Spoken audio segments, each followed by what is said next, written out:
Hello, everybody. Welcome into Sports by GSMC Podcast Network. I am your host, Jeremy Lapidus. Today is Thursday, November 7th. I hope everybody is having a good day so far. We have a lot to cover in today's show. Thursday, as always, we're going to go over the Thursday night football game. It is a huge game this week between the Ravens and the Bengals. Both of these teams desperately need a win. The Bengals more than the Ravens, but still, this is going to be a massive game for the future of the AFC and the playoff race. Alongside of that, we're going to do some NBA power rankings. We're going to react to the college football playoffs poll that came out earlier this week. And of course, as we get halfway through the season, we have our rookie report and our mid-season awards show. So make sure you stick around for all of that. Before we get into it, remember, if you would like to be an even bigger part of the show than you already are, all you need to do is go to gsmcpodcast.net. Or if you are on YouTube, you can use that super chat feature. If you do either of those two things, a message should pop up on the bottom of the screen for you, me, and everybody else around the world to see. If you do have a burning question about sports, anything at all that you would like to ask, go ahead and throw that in the comments. Throw it in the chat. I will get to it as soon as I possibly can. I appreciate everybody so much for sticking around, talking some sports with me here on a beautiful Thursday, November 7th. But like I was saying, in this segment, we're going to start off in the NFL. We're starting off with the Week 9 rookie report, and there have been more and more rookies making their presence known all across the league. We started tracking just quarterbacks and receivers. We're on to some running backs. Some tight ends made an appearance on the list this week. Only a couple of them deserve to get mentioned, though. We're going to go through, of course, our top 5, and this was a tough list this week. There were a lot of players that I had a lot of trouble ranking this week when we go through the rookie rankings. So why don't we start off with our honorable mentions? Sitting in the honorable mentions, we have 2 quarterbacks. So we're going to start with them.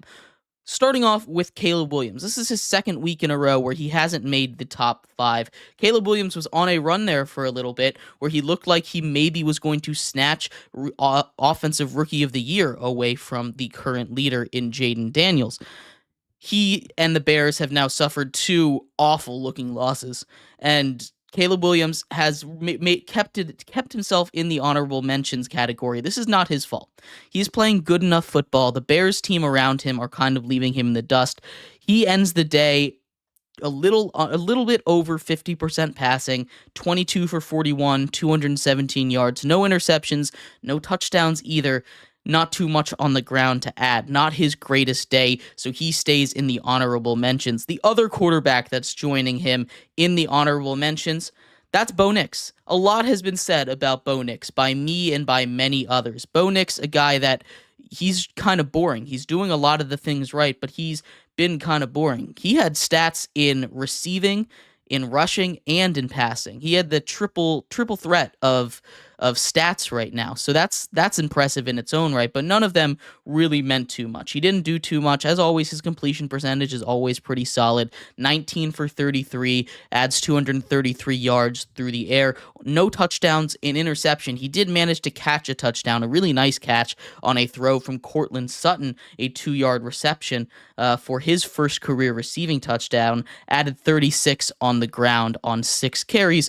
Nothing too great, but that Broncos offense, he made too many mistakes, wasn't really there 100% of the time when he needed to. He didn't end up throwing too many interceptions or turning the ball over too much, but still something to keep an eye on. Bo Nix is the second quarterback in our honorable mentions. And then we got 2 receivers I want to talk about real quick. We'll lump them together here. Malik Neighbors, once again, very high volume, 9 catches. He's at over 7 catches in almost every single game since he's returned from the concussion. He didn't crack 60 yards, though.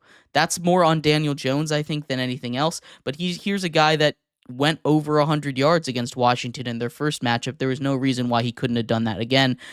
Did not get it done. He sits in honorable mentions, along with a first appearance of Ladd McConkey on our rookie report here. He sits in honorable mentions. He almost made the list. 5 for 64 for him. He had a couple of long catches. He's been really, really good for Justin Herbert and the Chargers. He's been one of the reasons why they've been able to air the ball out a little more, made that offense a little more modern as opposed to just running the ball. Those are our honorable mentions. Now we get into our top 5. At number 5, another Giants rookie. How about Tyrone Tracy? Tyrone Tracy, 16 carries for 66 yards. His second game really as the full-time starter. This was by far his worst game, but he's always done a really good job. This is not someone that I'm giving up on in Tyrone Tracy. Adds a catch for 3 yards through the air. The Giants offense still is trying to figure a lot of it out. This is not on Tracy. I still think he had the 5th best rookie performance. Not really something that's too exciting that you really want to write home about, but there weren't too many oh my god performances from rookies this week. There were a lot of really solid ones, but 4 of them were the ones that really stuck out. So getting into the real top, the top 4, we're going to start with Rome Odunze.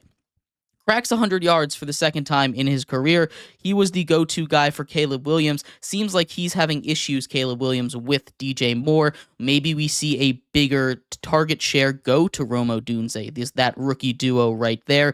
Maybe they get something a little bit more going. Obviously, Keenan Allen hasn't been his best self all season long. You have now what was supposed to be a really elite wide receiving core kind of boiled down to one guy that's seemingly in, and that's Rome Odunze. So maybe we start to see him kind of buck up his numbers a little bit. He's been solid all season long, but not a guy that you point to as amazing yet. But he gets the number 4 rookie, breaks the 100-yard mark. Pretty good game for him. Getting to number 3, and this is on low touches, Ray Davis of the Buffalo Bills. How about Ray Davis coming out? His emergence on this Bills team has really struck them into another kind of level offensively. They already had a nice run game going with, They already had a nice run game going with James Cook, but the addition of Ray Davis is kind of this change of pace guy, a guy that both of them really have good hands, both James Cook and Ray Davis, but that he breaks a second long touchdown catch, this time over 60 yards. He doesn't have too many carries on the ground, but he's explosive. You get him the ball in space, he's going to make something happen, and he's made something happen about 3 weeks in a row now. Ray Davis deserves a couple more touches, not to say that he needs to cut into James Cook touches, but he's a guy that I think the Bills are going to start funding a little bit more offense into, designing a couple more plays for, the way that he has been playing in these last couple of weeks. Our number 2 rookie of the week, that goes to Drake May. How about Drake May going out there and showing the Patriots that they have a future in him? He just had a masterful performance, especially with that last play of his heading into overtime, extending the play, dip, duck, diving, dodging around all of these offensive and defensive linemen, finding himself being taken to the ground, a fadeaway throw kind of across the field, a dangerous one, but one that you have to make down 7 with zeros on the clock, finds Ramondre Stevenson in the end zone. What a throw and what a play from him. That's the second longest play in the StatCast era, only being beaten by the Hail Mary from last week that Jaden Daniels had. That was a great game from him. He finishes the day just over 200 yards, 29 for 41, 206, a touchdown, and those 2 interceptions. He has 95 yards on the ground. So at the end of the day, he finishes with over 300 yards of total offense. He has been doing it all for the Patriots. I thought he was going to be good. I did not think he was going to be that good. Coming out of college, he's been a revelation for them. It's exactly what they needed, and they're not going to be good. This is not put Drake May in discussion conversation or anything like that, but this is one of those performances that you look at and you say, hey, maybe next year when we get a better offensive line, some more weapons, we can have a shot at something. And that leads to number 1.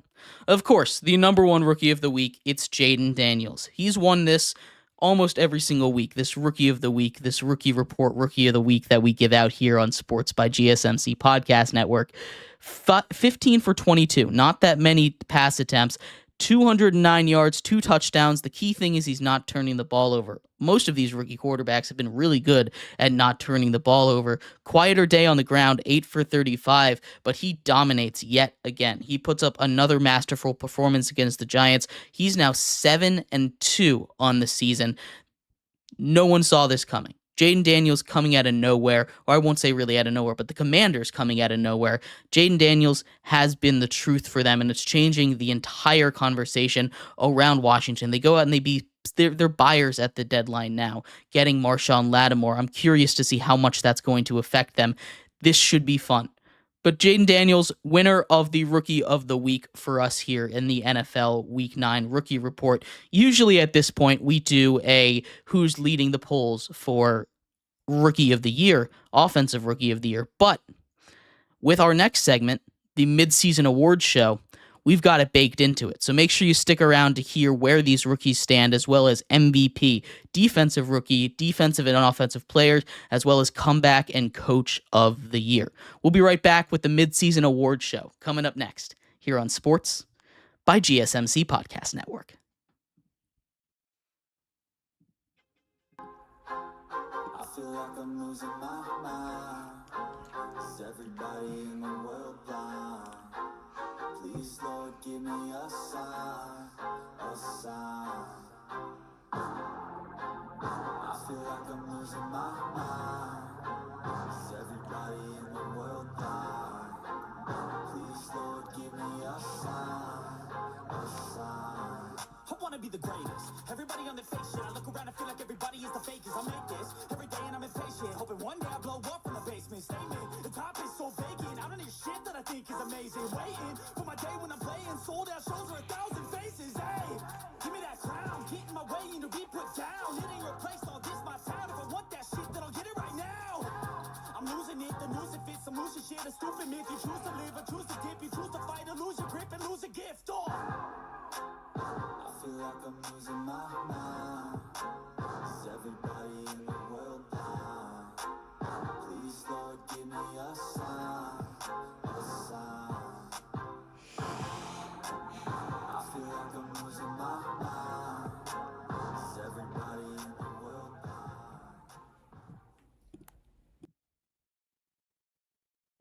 Welcome back to Sports by GSMC Podcast Network. I am your host, Jeremy Lapidus. Today is Thursday, November 7th. If you were just tuning in, we just went over our Week 9 NFL Rookie Report. In this segment, we turn our attention to the mid-season award show. Halfway through the NFL season, we have our awards, where they stand: the MVP, the Offensive Player of the Year, Defensive Player of the Year, Offensive and Defensive Rookie, Comeback Player, and Coach of the Year awards to hand out. Obviously, a lot of these things can change, but as we stand right now, we have a much clearer picture than we did at the beginning of the season, and this is where we are, the top 3 in each position, as well as my pick for the winner right now. But before we get into that, remember, if you would like to be an even bigger part of the show than you already are, all you need to do is go to gsmcpodcast.net.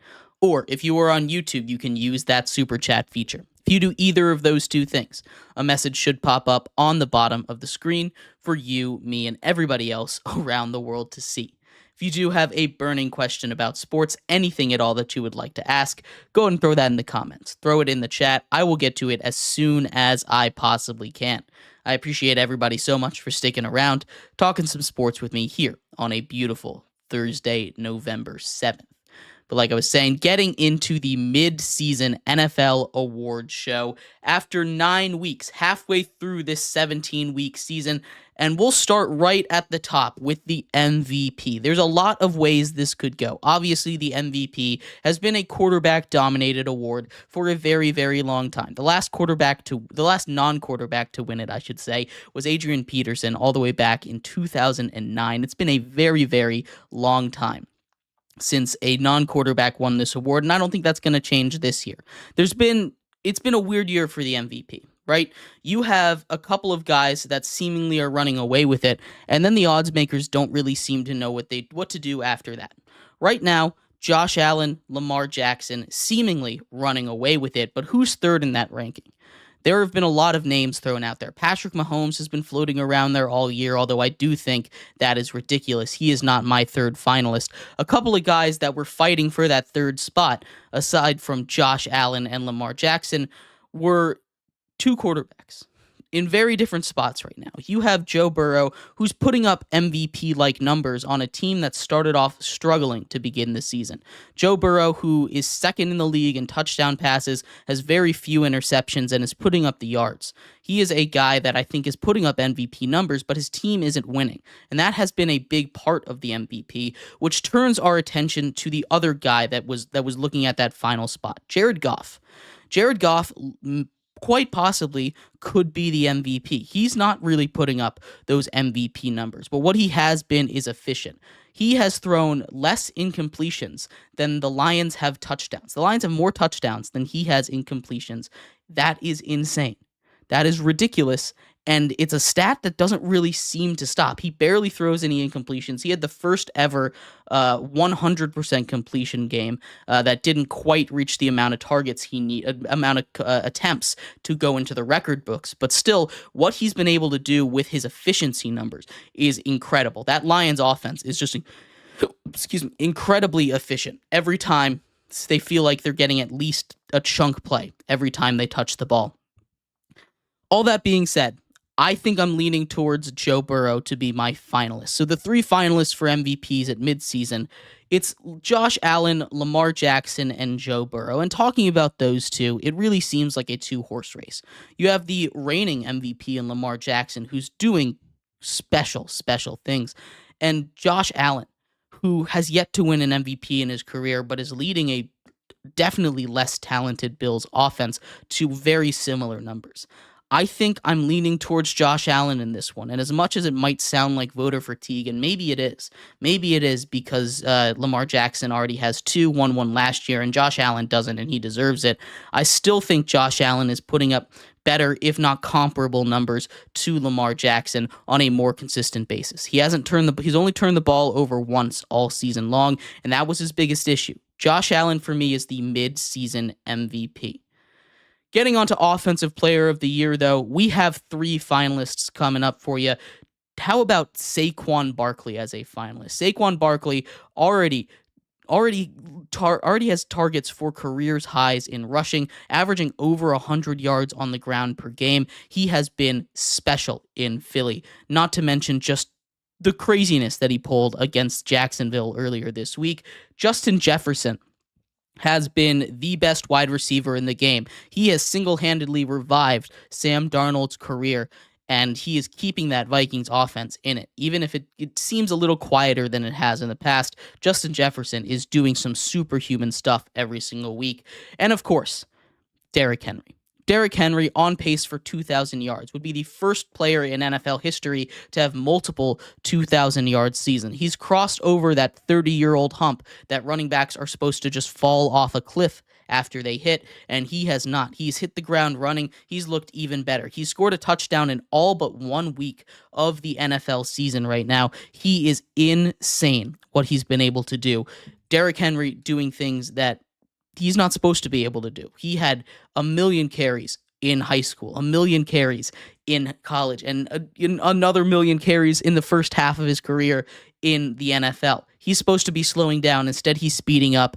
Derrick Henry is the final of the three finalists. Derrick Henry, Saquon Barkley, Justin Jefferson, and this is going to Derrick Henry. If it goes to anybody else right now, I think it's kind of crazy for them to say that, or they have some kind of agenda. Derrick Henry is far and away the Offensive Player of the Year. Things can still change. There's players that aren't too far behind him, but it is his award to lose right now. Getting over the Defensive Player of the Year. This is another one that's a two-horse race.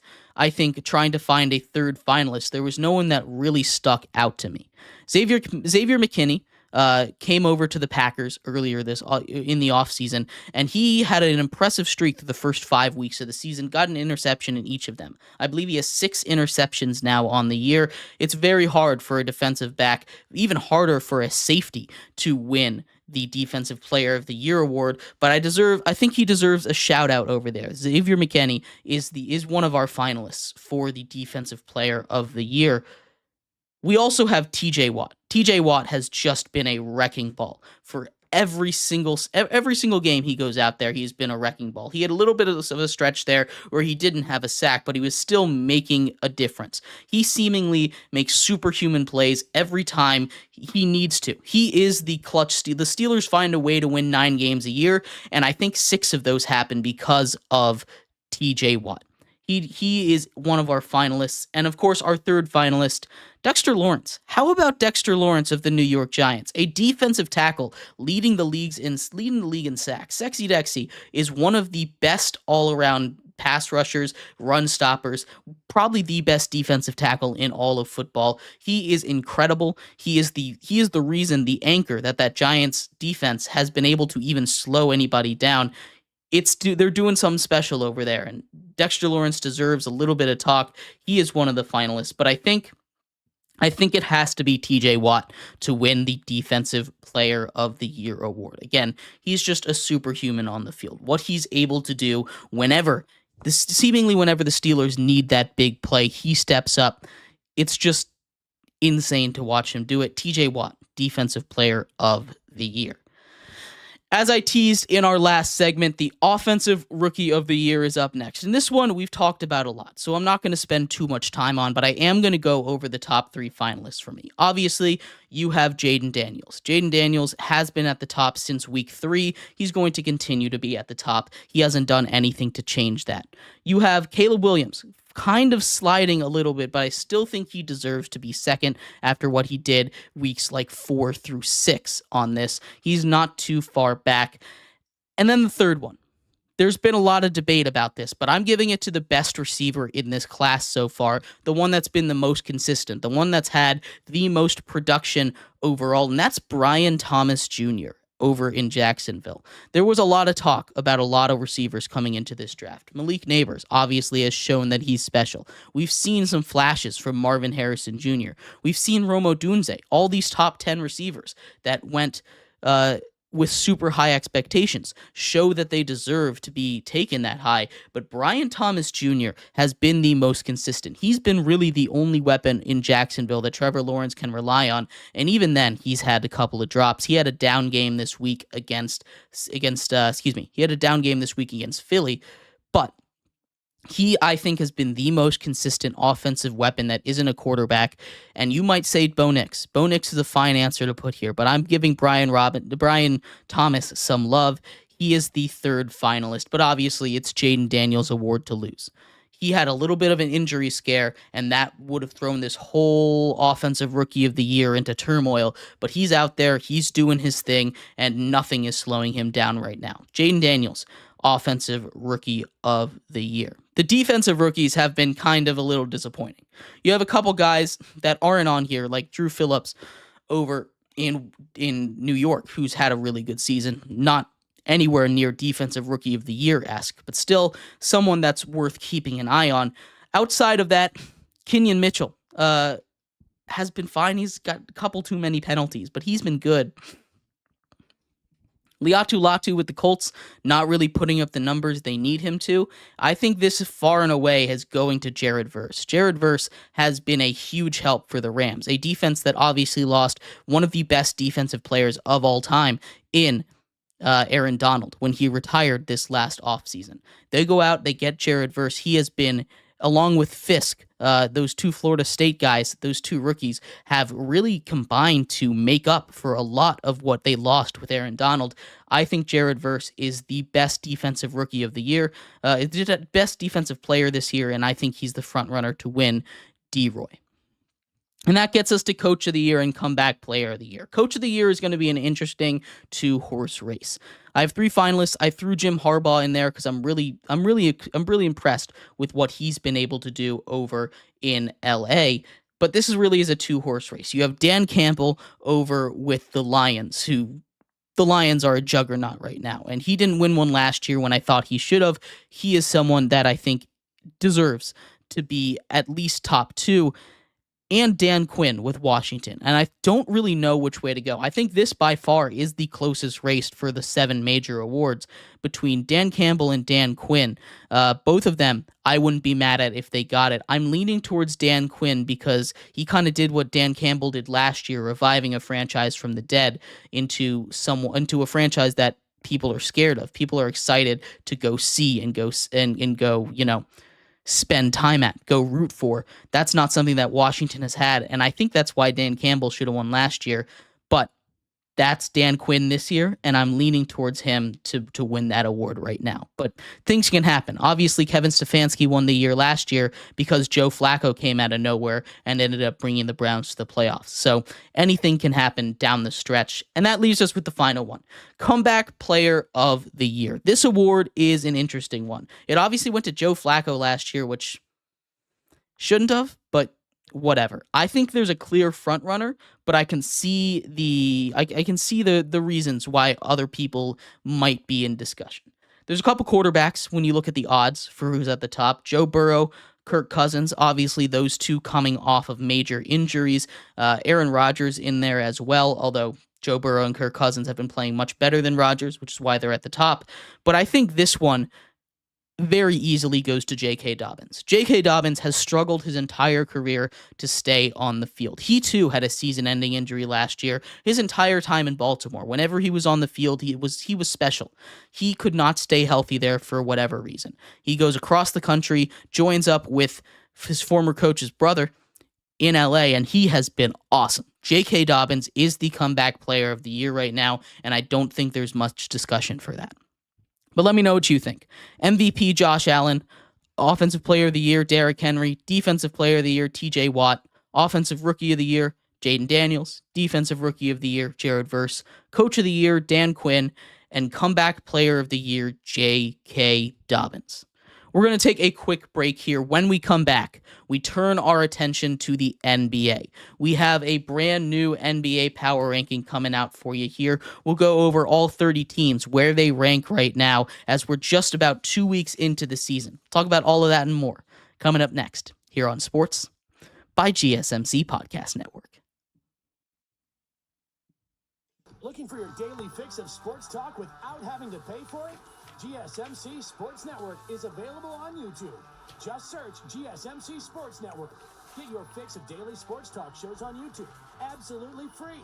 NFL, college football, NBA, MLB, MMA, UFC, fantasy football, and so much more.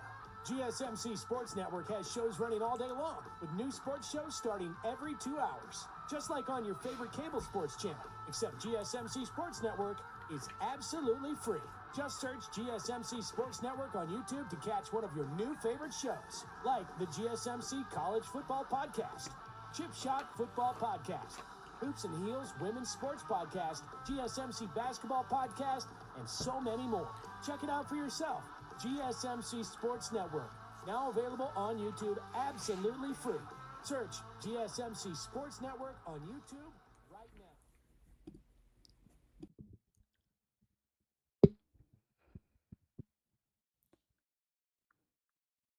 Welcome back to Sports by GSMC Podcast Network. I am your host, Jeremy Lapidus. Today is Thursday, November 7th. If you were just tuning in, we just went over the NFL midseason awards. We went over all of the 7 major award categories, gave our midseason finalists top 3, and of course, the winners or the leaders in the clubhouse for now. In this segment, we turn our attention to the NBA. The NBA, just over 2 weeks in now, we have our second power rankings coming out. We'll talk about that in just a second. But before we do, remember, if you would like to be an even bigger part of the show than you already are, all you need to do is go to gsmcpodcast.net. Or if you are on YouTube, you can use that super chat feature. If you do either of those two things, a message should pop up on the bottom of the screen for you, me, and everybody else around the world to see. If you do have a burning question about sports, anything at all that you would like to ask, go ahead and throw that in the comments. Throw it in the chat. I will get to it as soon as I possibly can.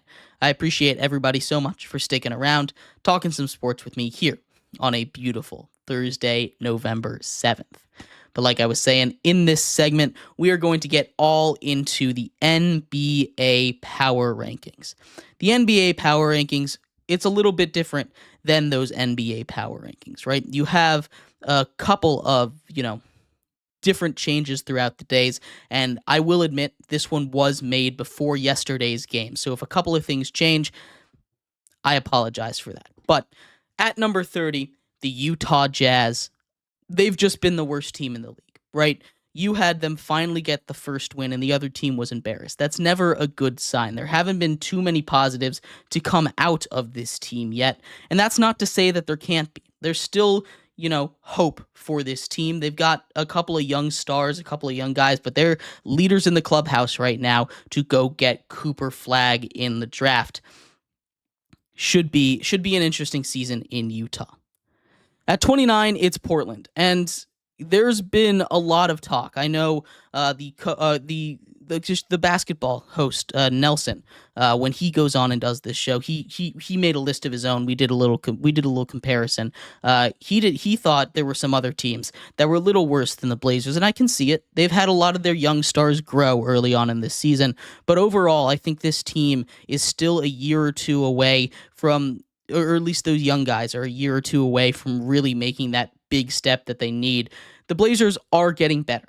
There's no doubt in my mind that they're getting better, but I think some of the other teams have just a little bit more juice than them. Case in point, the Washington Wizards at 28. The Wizards are in a very similar spot to the Portland Trail Blazers. They've got a lot of young stars, but what I've seen out of the rookies in Washington early on in this season, I've been very impressed. Alex Sarr coming out, making a couple of big plays, Keyshawn George, and of course, Bub Carrington. Those three are really showing out. Then that's not including second-year Bilal Coulibaly. Those four are an extremely talented young core. You throw in some fun playmakers like a Jordan Poole, a big like Jonas Valanciunas. There's some things to like about this team a lot. It's still a bad team, don't get me wrong, but this is the most excited I've been for a Wizards team since John Wall was last healthy.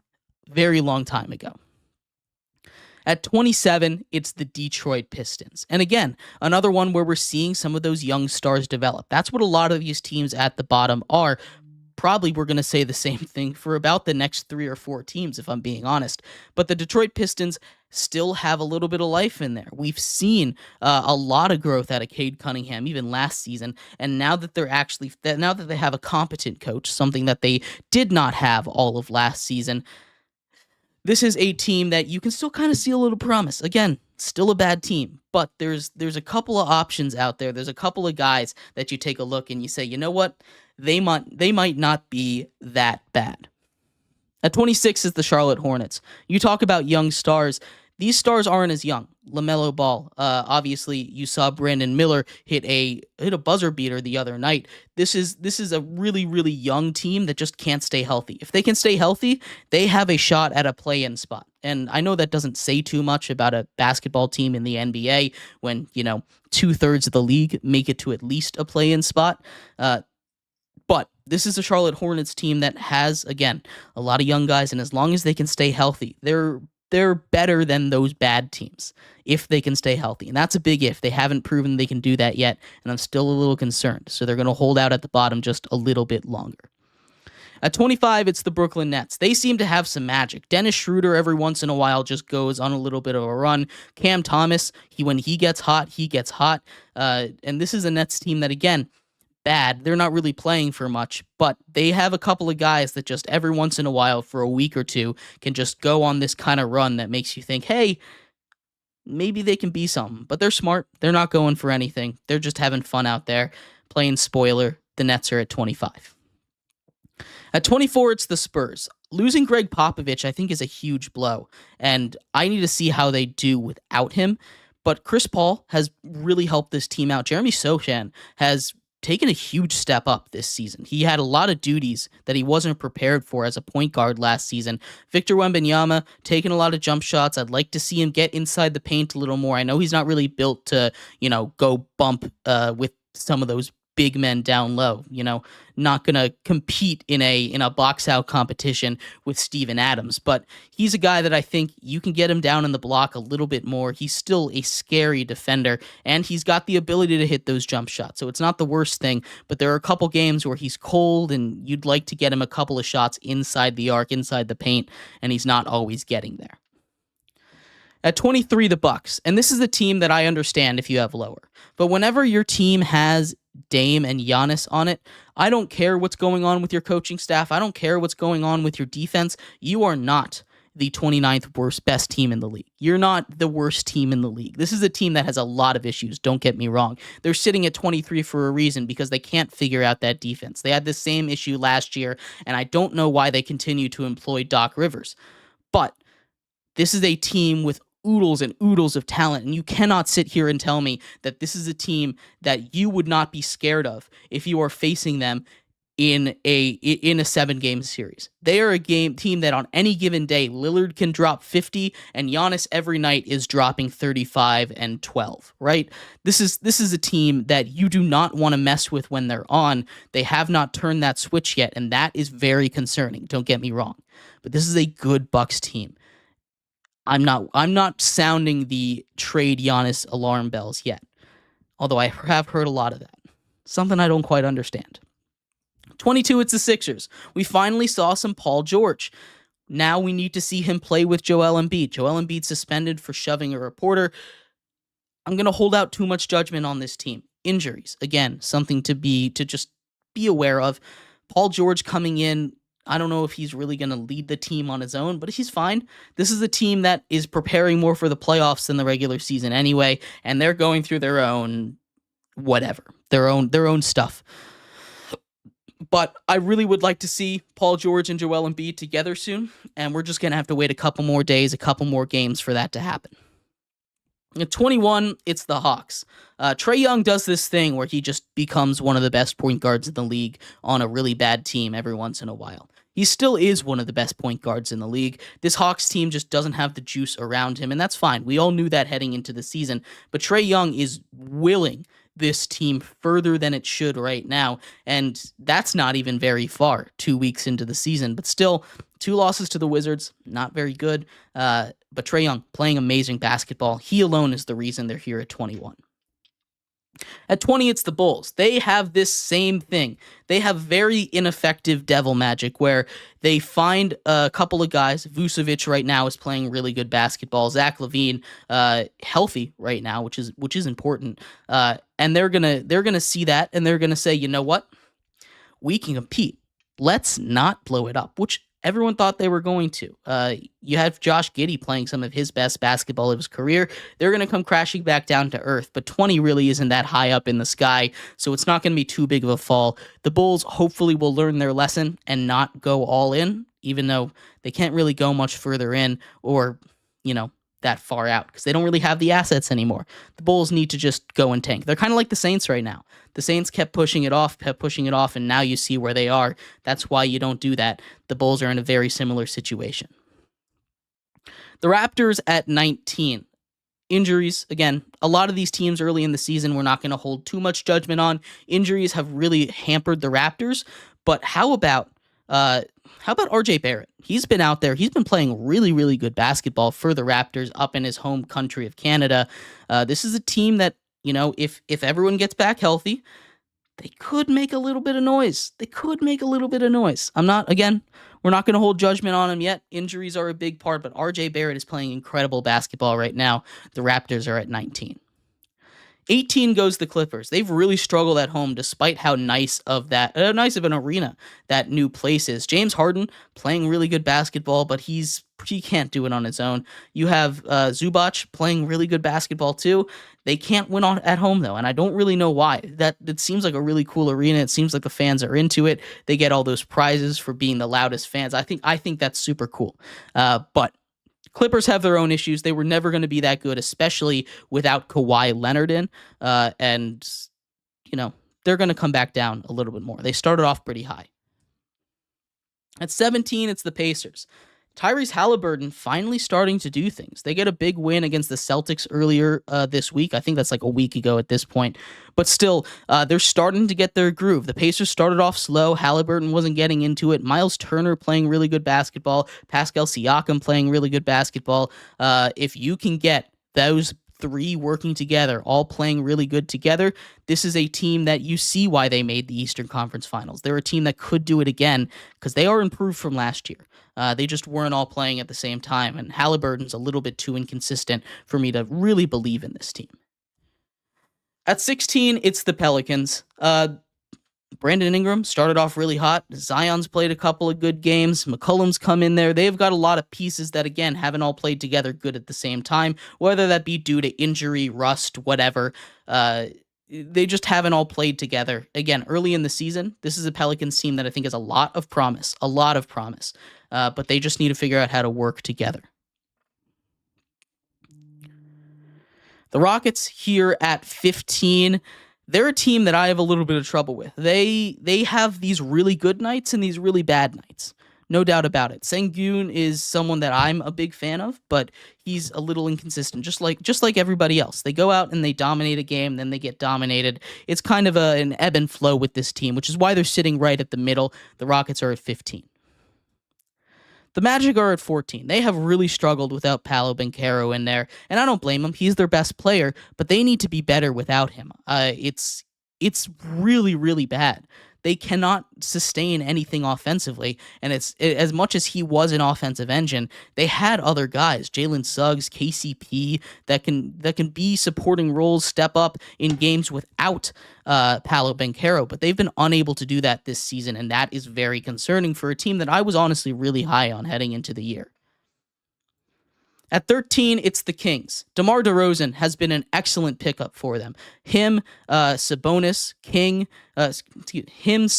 De'Aaron Fox, all of them together have really made this Kings team a weapon offensively. They have their issues. They of course would. We all knew what it was going to be, but it's a fun team. They're a team that is not going to do too much in the playoffs, but they keep playing like this. There's no reason they can't make a run to the playoffs. The Lakers at 12, they started off the season hot, and they've kind of cooled down a bit. They're still playing better basketball than last season, but you can still ask for a little bit more out of them. You can still ask for a little bit more out of the old man duo over there. Try to get back to the way they were playing in the beginning, but this is still a really good Lakers team, and it's much improved from last season. 11, it's the Heat. They have not really started off slow like they usually do. The regular season, Jimmy Butler been playing good basketball. Bam Adebayo started slow, but he's starting to heat up again. This is a Heat team that is very dangerous, and we can't sleep on them. We can't forget that this is a very dangerous Heat team with a really solid core and a great culture, of course. But it's the regular season, so we're gonna shut one eye on them for now. Still very good though. At 10, it's the Nuggets. Losing Aaron Gordon sucks. They were still able to go out and get a win against the Thunder, who I think who are still yet to come up on this list. But losing Aaron Gordon and the way that bench plays without Jokic on the court is very, very concerning. You have a Denver Nuggets team that should be very good. They just it's sounding so many alarm bells how weak that depth is. You had a good Russell Westbrook game without Aaron Gordon. He's not a guy that I want to rely on anymore at this point in his career, though. At 9, it's the Grizz. I love this Grizzlies team, man. This is a fun Grizzlies team. You're starting to see a little bit of Zach Edey coming into his own. He struggled to begin the season, no doubt about it. Ja Morant pulling off highlight plays. He's something special. This is a good Grizzlies team, and I think people forgot about them because of the suspensions to Ja last year, the changes that they made, but they still have a really deep team, honestly, and they can make a lot of noise out west. At 8, it's the Timberwolves. This is a team that made a lot of noise out west. They've getting a lot of respect. I think they're a little bit overhyped right now. They're still figuring out how to play as a team with a Julius Randle. Dante DiVincenzo has been huge for them. Just his ability to spot up, hit a couple threes has been big. Defense hasn't quite been as good as last season. That's to be expected, though. They'll figure it out. The Timberwolves are still a really great team. At 7, it's the Mavs. Klay Thompson has been a really good addition. He's had his off games, no doubt about it, but he's been on more often than not. And I think him with Luka on the outside has been really good for the Dallas Mavericks. I'm a big fan of how they improved this season. The Knicks at 6. This is an interesting one, right?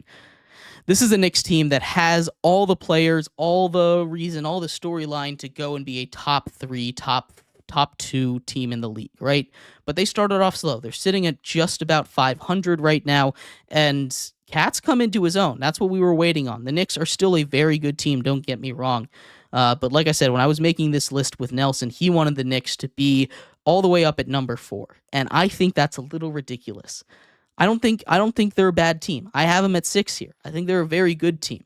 But this is a Knicks team that I think we need to pump our brakes on just a little bit.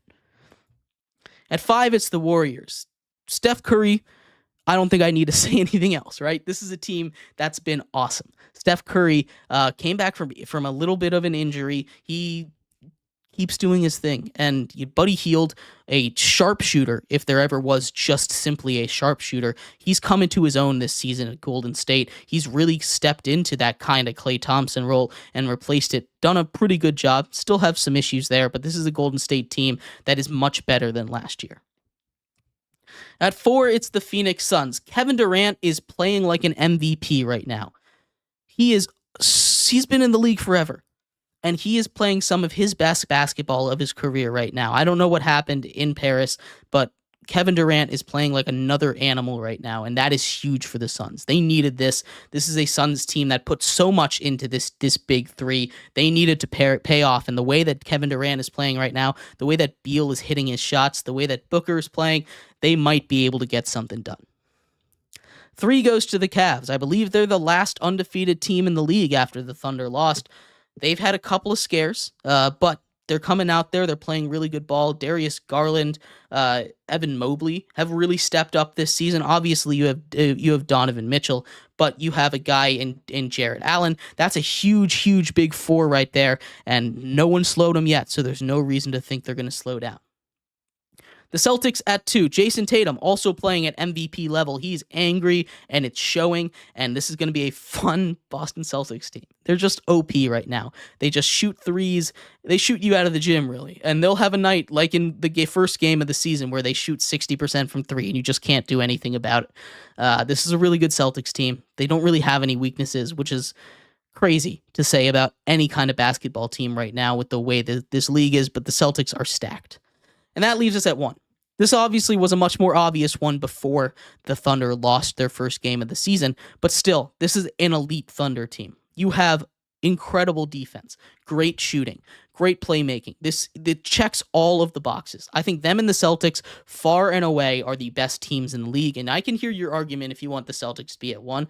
I could even hear your argument if you want the Cavs to be at 1 because they're undefeated, but the Thunder, I think, far and away are the best team in the league right now, even with that loss. And I mean, everyone's developing the way they need them to. They still have all the assets to make a big move too. So anything can happen this season. The Thunder are the number 1 team in the league.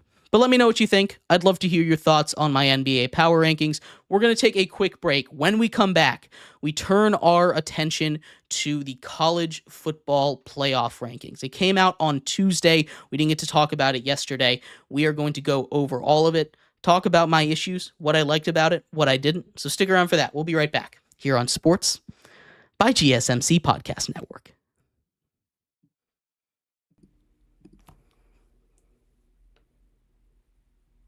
For the best and latest podcasts available anywhere, go to the podcast app on your cell phone and type in GSMC to access free content-rich podcasts on health and wellness, book reviews, sports, entertainment, relationships, social media, movies, technology, finance, and even weird news.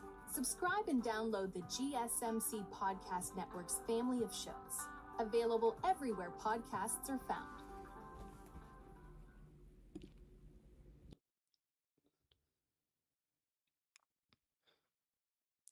Welcome back to Sports by GSMC Podcast Network. I am your host, Jeremy Lapidus. Today is Thursday, November 7th. If you are just tuning in, we just went over the NBA Power Rankings after 2 weeks of the season.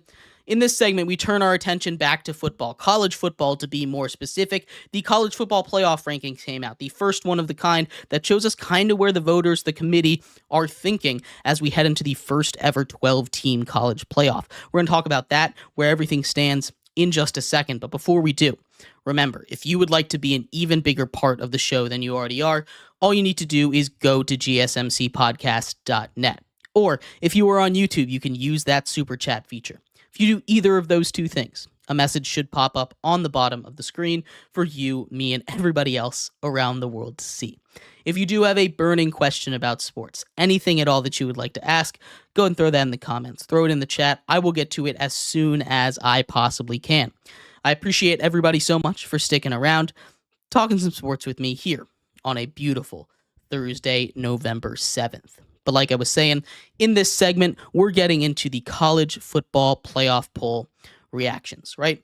Lots of things can be said about it. We're going to start at the bottom and work our way to the top. I don't really have too much of a problem with Army being at 25. I know I personally have them higher.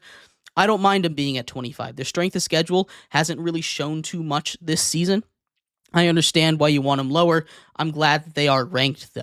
At 24 is where I have my first issue, and that's Mizzou. Mizzou should be nowhere near these rankings. There is no shot that Mizzou has even the slightest chance to make the college football playoff, and I hate that they're even on this ranking. There are so many other teams, even in just the SEC, that I think should be above them. You've got South Carolina, Vanderbilt. Those two teams, I think at the very least, should be ahead of them. There's a lot of other teams that I think should be ahead of them as well. I don't like Mizzou in here. Clemson, I understand, ranked 23. I don't like this Clemson team. I was really high on them. They looked awful against Louisville, who one spot ahead of them. I do like that ranking, putting Louisville one spot above Clemson. I like that a lot. Washington State, Colorado, both getting in the rankings. Love that for them. Kansas State staying in there. Pitt at 18 feels a little bit high. I don't mind that they're ranked, but 18 seems a little bit high for me. Iowa State's good. Ole Miss, I like. LSU feels a little bit underrated. Would like them to be a little bit higher, but 15's fine. Texas A&M, you respect that head-to-head there a little bit. SMU at 13, that is an interesting one. The ACC, and we've talked a lot about this when we're going over the playoff rankings, and maybe it's not,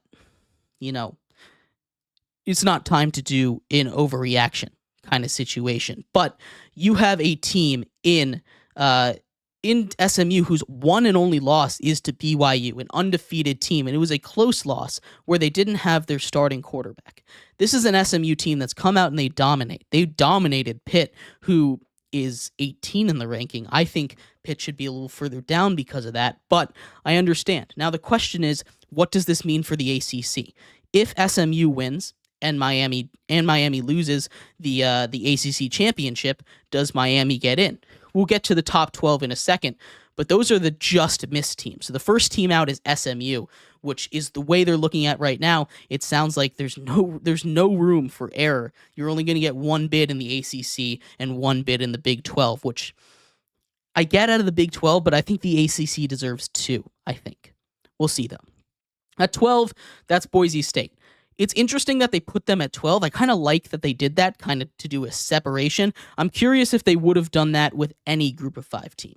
In the kind of idea where like last year there wasn't like a clear great Group of 5 school. It ended up being Liberty that got that New Year's Six bowl.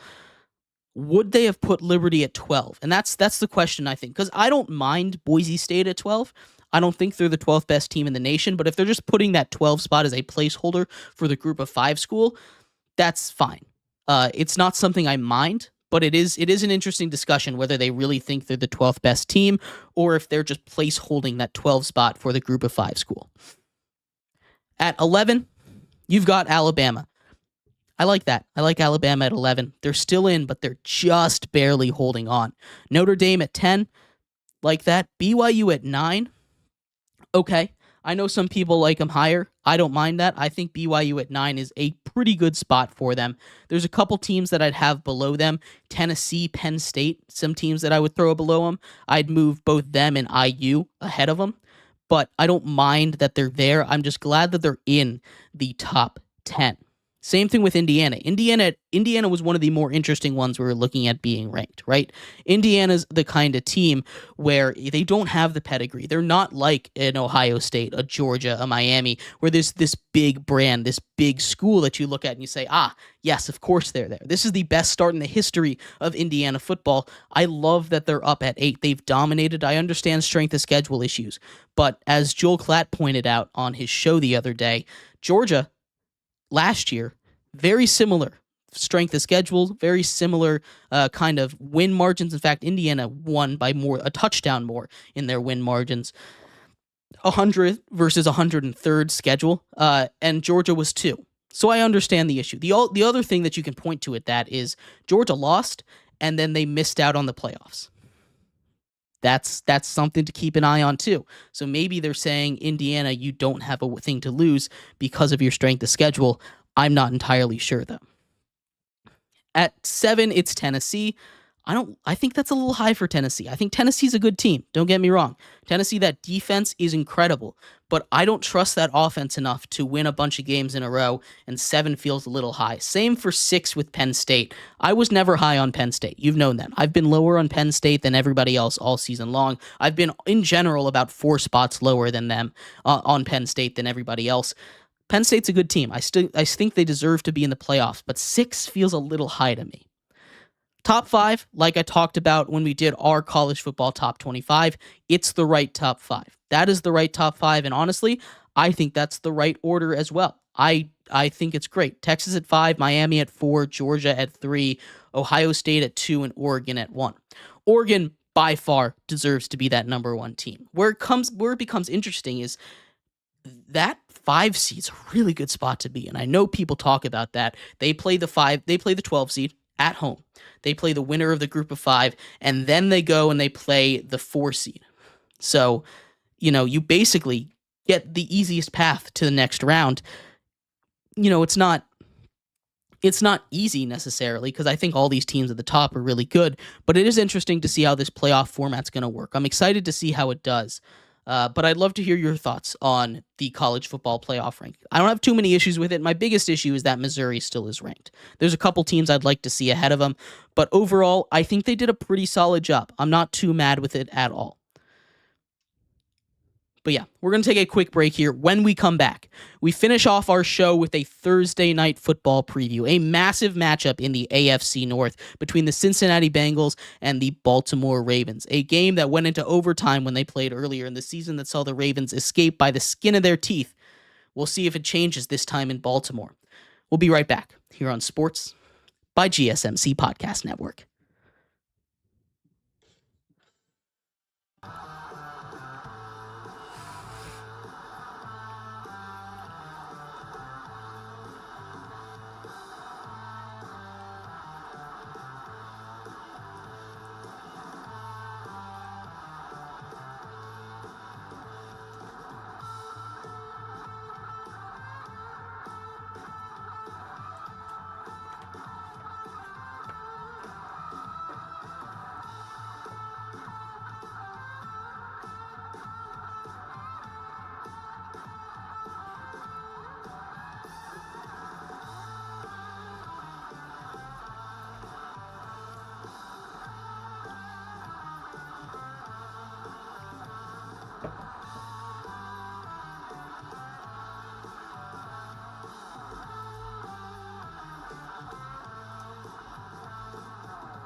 Welcome back to Sports by GSMC Podcast Network. I'm your host, Jeremy Lapidus. Today is Thursday, November 7th. If you were just tuning in, we just went over the college football playoff poll. The first one that came out from the playoff committee, we kind of see where they stand as far as the 12-team playoff is as of now. In this segment, we finish off our show with a Thursday night football preview, a massive matchup in the AFC North between the Baltimore Ravens and the Cincinnati Bengals. Two of the top MVP candidates in Joe Burrow and Lamar Jackson going at each other. This should be a lot of fun. But before we get into that, remember, if you would like to be an even bigger part of the show than you already are, all you need to do is go to gsmcpodcast.net. Or if you are on YouTube, you can use that super chat feature. If you do either of those two things, a message should pop up on the bottom of the screen for you, me, and everybody else around the world to see. If you do have a burning question about sports, anything at all that you would like to ask, go ahead and throw that in the comments. Throw it in the chat. I will get to it as soon as I possibly can. I appreciate everybody so much for sticking around, talking some sports with me here on a beautiful Thursday, November 7th. But like I was saying, we're finishing off our show here today with a Thursday night football preview, a massive matchup in the AFC North that sees the 4-5 Bengals head over to Baltimore to take on the Ravens, a Ravens team that had a comeback victory against these very same Bengals earlier on in the season in Week 5. That was a great game that went to overtime. This one should be just as fun. I'm very, very excited to see how this goes. I think it should be high scoring. Last time, the game, both of these teams up in the 30s as far as point scorers. We got into overtime. The Bengals did a really, really good job of shutting down and stopping Derrick Henry. In fact, I think they did the best job that anybody else has done in this entire season. It is incredibly impressive how they were able to shut him down until overtime. A game the Bengals probably should have won, but they found a way to lose at home. This one, when it comes to the Ravens turf, this is going to be a close one. I really do think it is. The spread at 6.5. It's a little ridiculous to me. We talk about two teams that should be a lot closer to each other in terms of points. This last one went to overtime. I don't think these two teams have changed that much. If anything, the Bengals defense has gotten even better than they were when they played originally.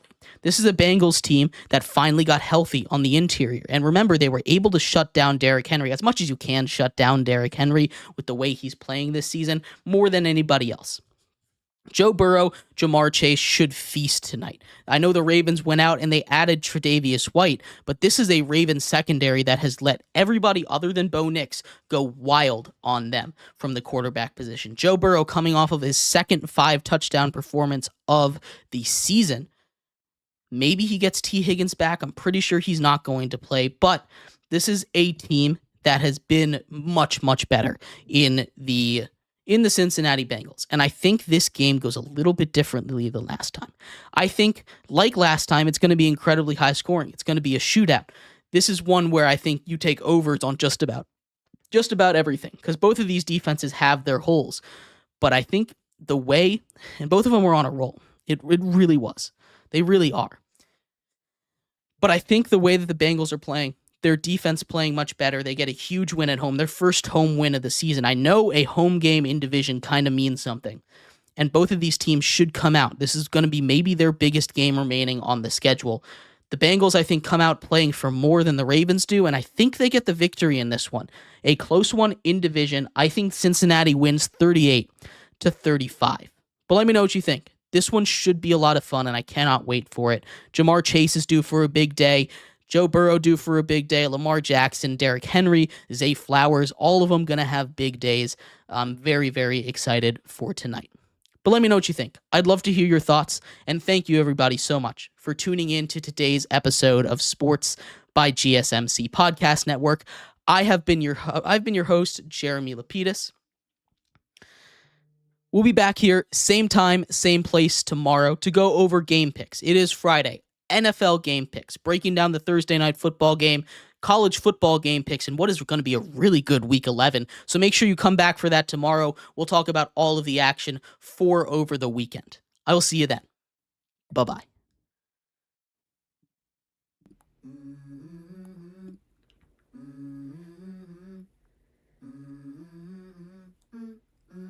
Let's go. I wake up to a little bit of drool on my pillow, feel like it's gonna be a bad day. Yeah, I'm tired of shit, and the coffee ain't hit yet, damn, ain't that great.